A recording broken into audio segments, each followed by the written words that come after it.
অসমৰ শিক্ষা বিভাগত হৈছে কি শিক্ষামন্ত্ৰীৰ দায়িত্ব কি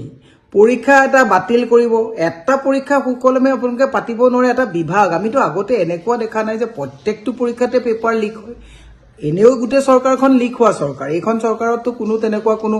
মানে ব্যৱস্থা নাই কিন্তু মই ৰনোজ পেগু ডাঙৰীয়াক সুধিব বিচাৰিছো ডক্টৰ ৰনোজ পেগু ডাঙৰীয়াক পৰীক্ষা বাতিল হল বুলি কৈ দিলে আপোনালোকৰ সমাপ্ত হয় নেকি এটা পৰীক্ষাৰ কাৰণে এজন ষ্টুডেন্টে নিজৰ প্ৰিপাৰেচন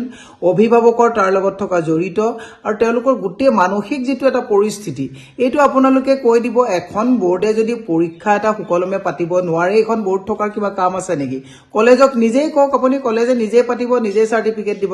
যেহেতুকে আপোনালোকে নোৱাৰে প্ৰত্যেকটো পৰীক্ষাৰ প্ৰশ্নকাকত ফাদিল হয় আপোনালোকে তাৰপিছত ব্যৱস্থা লব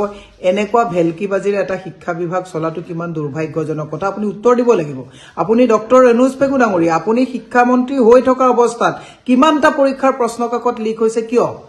আপোনালোকে মই সদায় কৈ আছো হালেৰি খিয়াল খিৰ দিছে যিবিলাক কামত শিক্ষা বিভাগটোক লৈ আপোনালোক সিৰিয়াছ নহয় দ্বিতীয়তে আকৌ শুনিলো 6:30 বজাত বোলে আপোনালোকে স্কুল খুলিব এই কোন লৰাছালী বিলাকক যেতিয়া আমি 8টা বজাত স্কুললৈ পঠাই মই নিজে এগৰাকী মাতৃ হিচাপে যেতিয়া মই পঠাইছিলো তেতিয়াও বুজি পাওঁ যে কিমান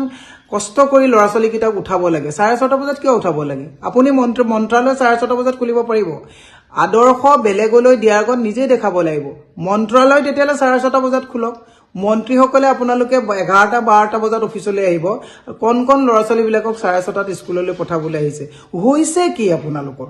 মানুহ গুটি বিলাককে মানসিকভাৱে এটা হতাশগ্ৰস্ত পৰিবেশলৈ লৈ যাব নেকি